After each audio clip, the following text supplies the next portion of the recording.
Atos capítulo 1, verso 8, diz assim: mas recebereis poder ao descer sobre vós o Espírito Santo, e serás a testemunha do Senhor. Serás testemunha tanto em Jerusalém como em toda a Judéia e Samaria até os confins da terra. Falar sobre o Espírito Santo é falar de vida, irmão. O livro de Atos, ele é muito claro, ele relata muito profundamente quando Lucas escreve. E nós vemos que no livro de Atos é onde há o relato, a continuação do Evangelho do Senhor Jesus. Então, quando Jesus falava para os discípulos, após os 40 dias da ressurreição, Cristo preparou os discípulos para a descida do Espírito Santo. Então, os discípulos tiveram que estar ali em oração por dias, e naquele momento há uma movimentação celestial.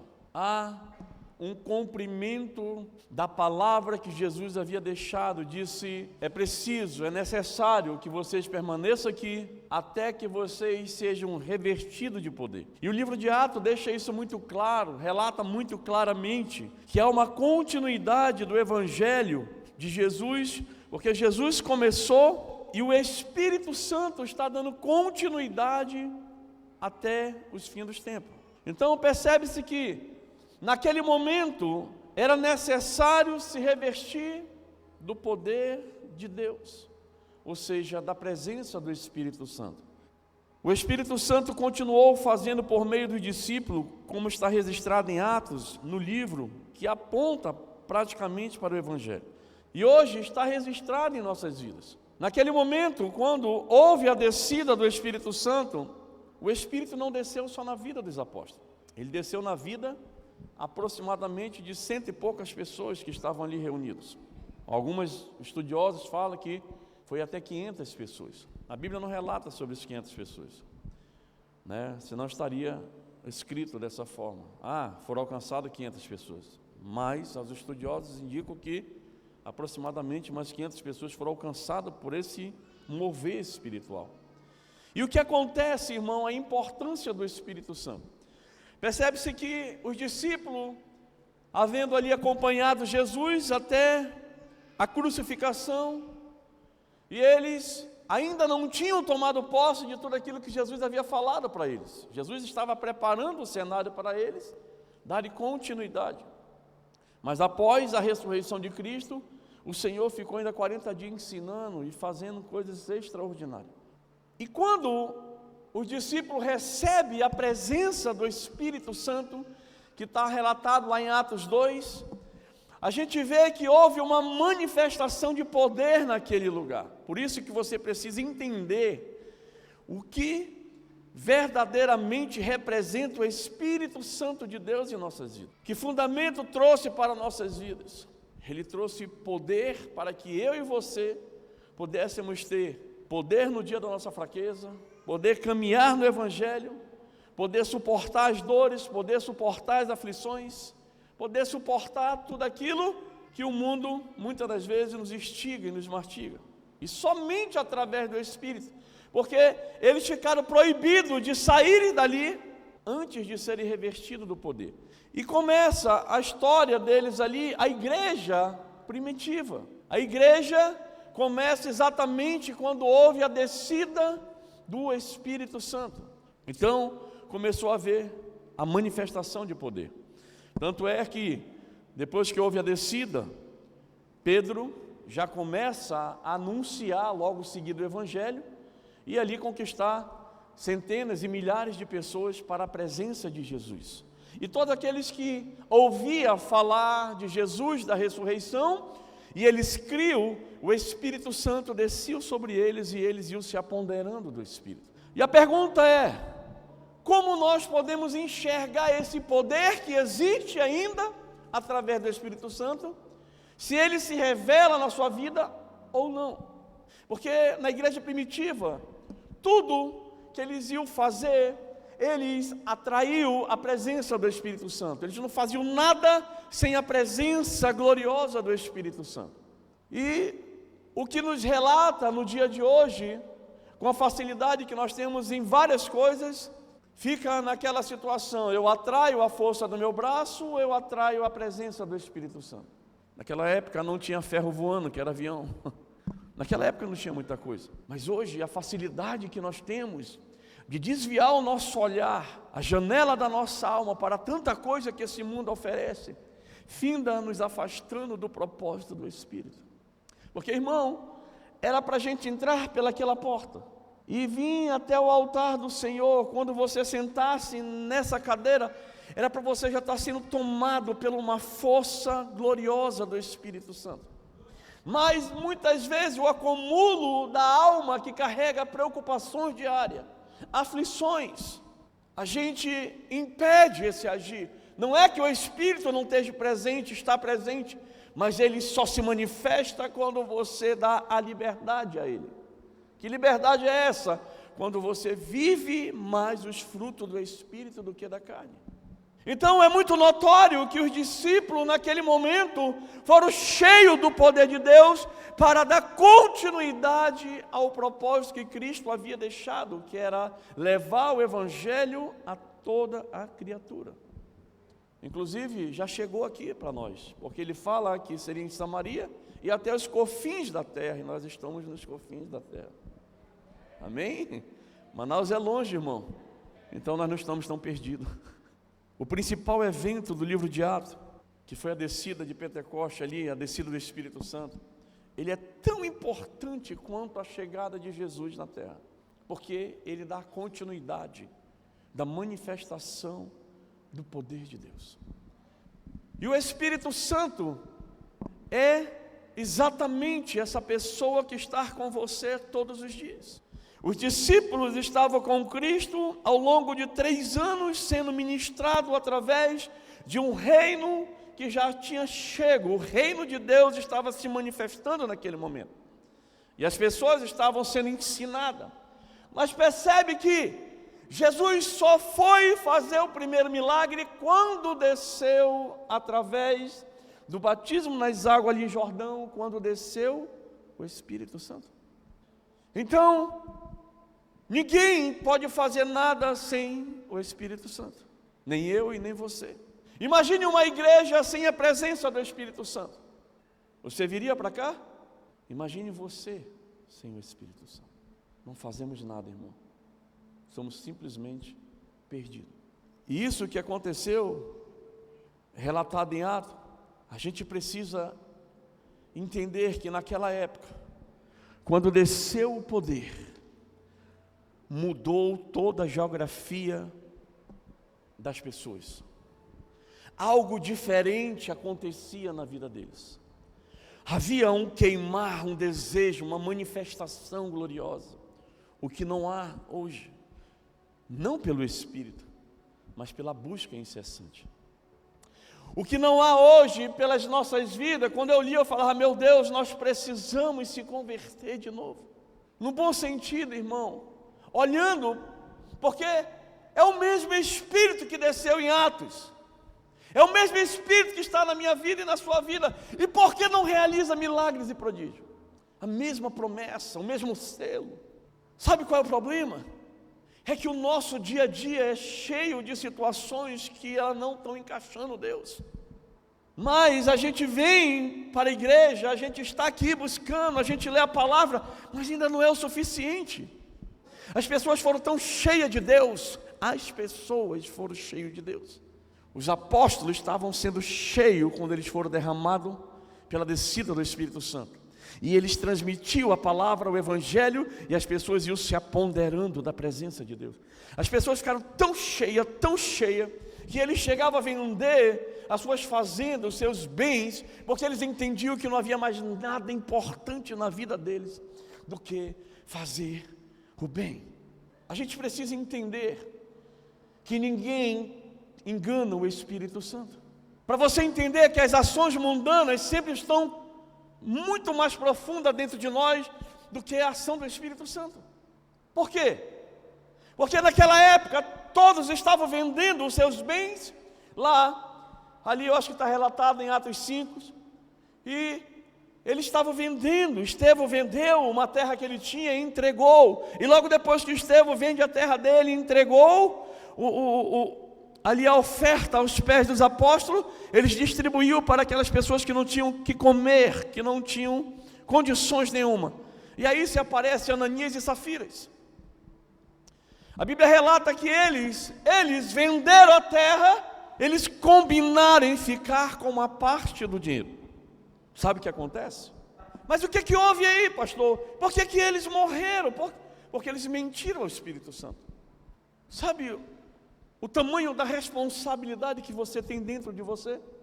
Alguém morreu naquela cruz do Calvário, derramou um sangue inocente por mim e por você. E nesse momento, nós temos posse à vida eterna, através da ressurreição de Cristo Jesus.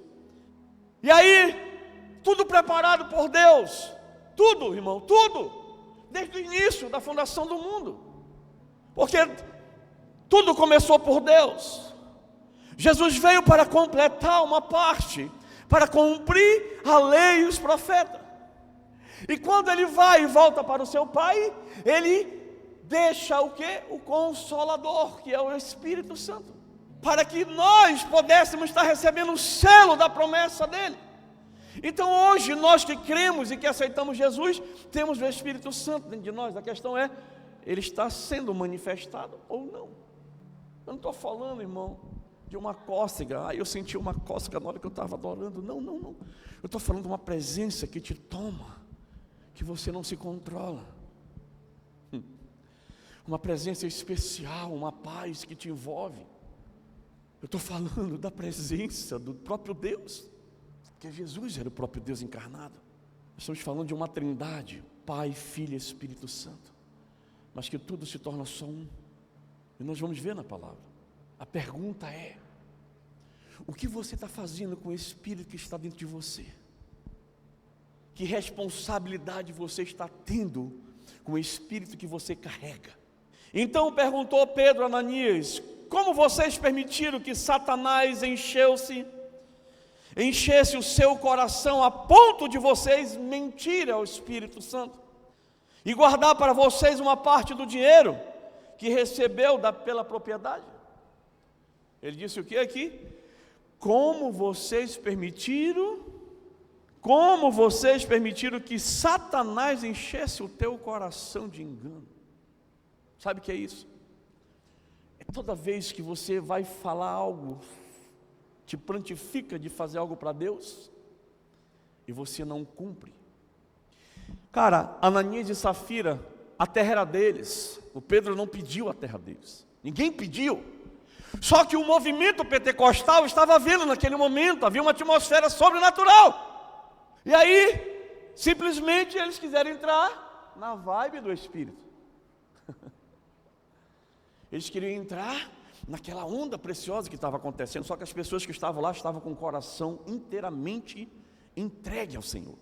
Safira, vamos vender nossa terra? Vamos lá. Só que na hora que vende, para que era o propósito, irmão? Não era vender e entregar aos apóstolos para que ele ajudasse aos necessitados? Sim ou não? Pois é. É semelhantemente quando você faz um voto e não cumpre. Porque eles haviam prometido que ia vender a terra e ia levar o dinheiro. Mas aí quando eles pegam a babita na mão, querido, aí o engano do diabo vem. Lembra quando você pega o seu dízimo para dar? E o inimigo fala: não dá esse mês não. Deixa de ser besta, maninho. A igreja não precisa ter dízimo. Engano. A igreja precisa sim, Deus não. Mas Ele vai te honrar pela tua fidelidade. E sabe o que acontece nesse momento? Eles permitiram ser enganados por Satanás. E olha a conclusão da vida deles. Para quem foi que ele mentiu, que Pedro falou? Enchesse o teu coração ao ponto de você mentir ao Espírito Santo, em guardar para você a parte do dinheiro que você recebeu da propriedade. Ela não pertencia a você, Pedro falou. Depois de vendida, o dinheiro não estava em teu poder. O que levou a pensar a fazer tal coisa? Você não mentiu para o homem, você mentiu para quem?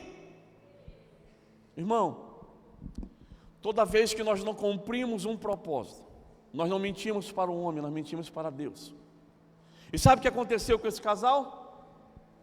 Você que não conhece a história, eu vou lhe falar. Eles morreram. Nesse exato momento, no verso depois, você vai ver que Ananias caiu, morreu. Por que ele morreu? Porque mentiu ao Espírito Santo.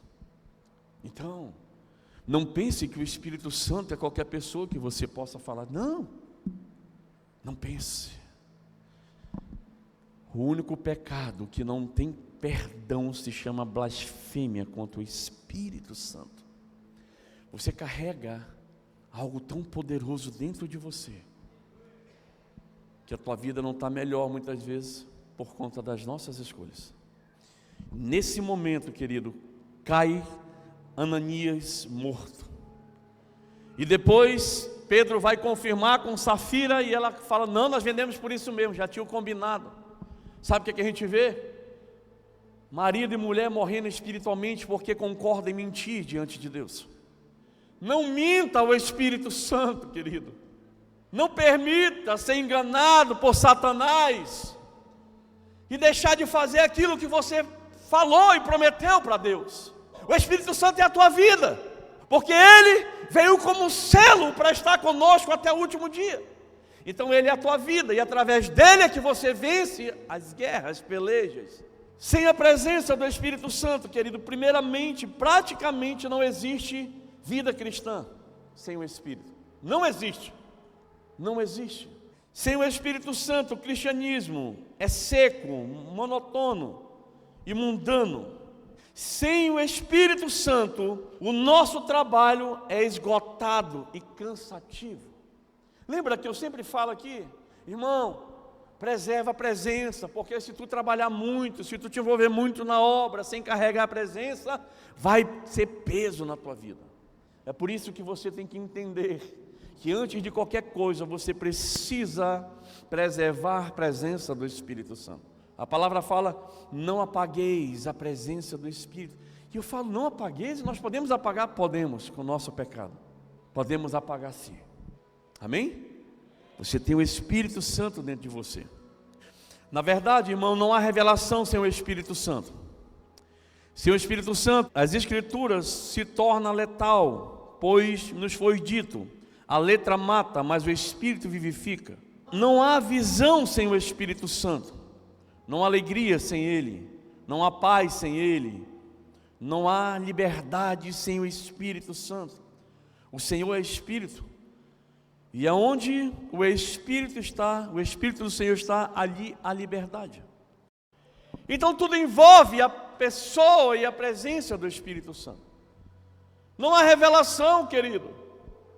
Percebe-se que os discípulos só deram continuidade à revelação quando eles foram possuídos pelo Espírito.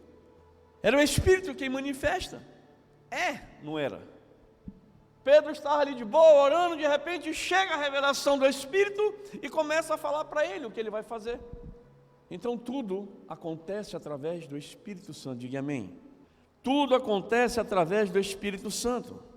Jesus era completamente dependente do Espírito Santo. Ele foi concebido pelo Espírito Santo, diga amém.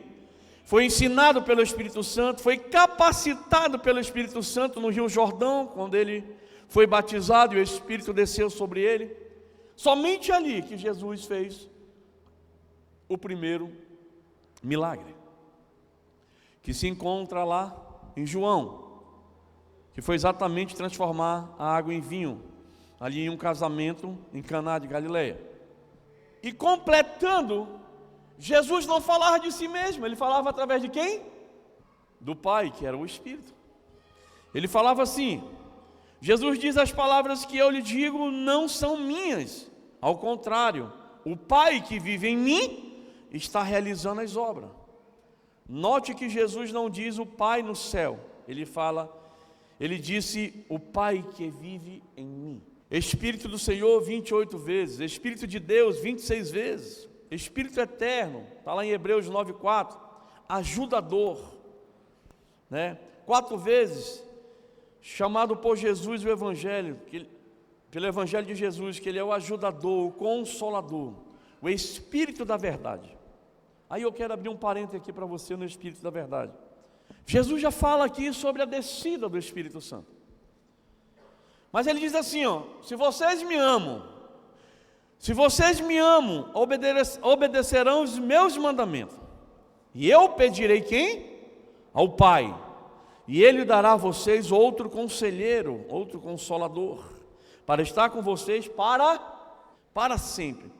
Aí vem aqui, eu parei lá agora antes, e falei o Espírito da verdade. Vem aqui, ó, o Espírito da verdade, no verso 17. O mundo não pode conhecê-lo, porque não vê e nem conhece, mas vocês conhecem, pois eles vivem em vocês e está. Aí eu quero perguntar de você. A palavra fala que o Espírito da verdade o mundo não conhece, certo? Porque ele não vê. Mas nós, que estamos em Cristo Jesus, ele se revela. Aqui está exatamente a chave porque que o Espírito não tem se revelado de forma gloriosa. Porque o mundo não conhece. Mas se eu já aceitei Jesus e eu estou praticando as coisas do mundo, o Espírito da verdade não vai se revelar.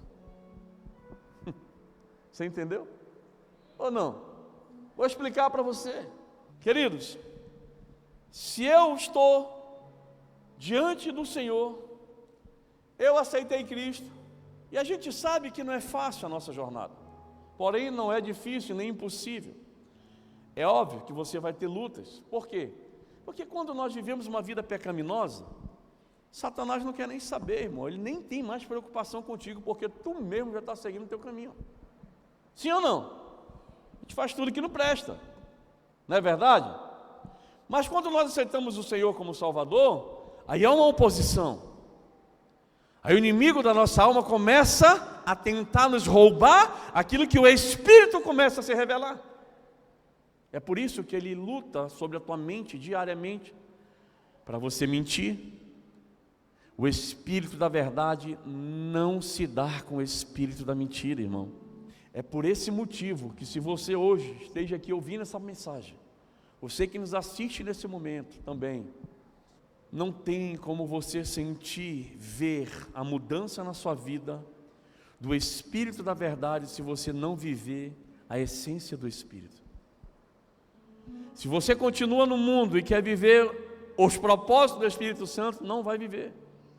Você precisa largar o mundo, aí você vai viver a manifestação gloriosa de poder que há diante do Espírito.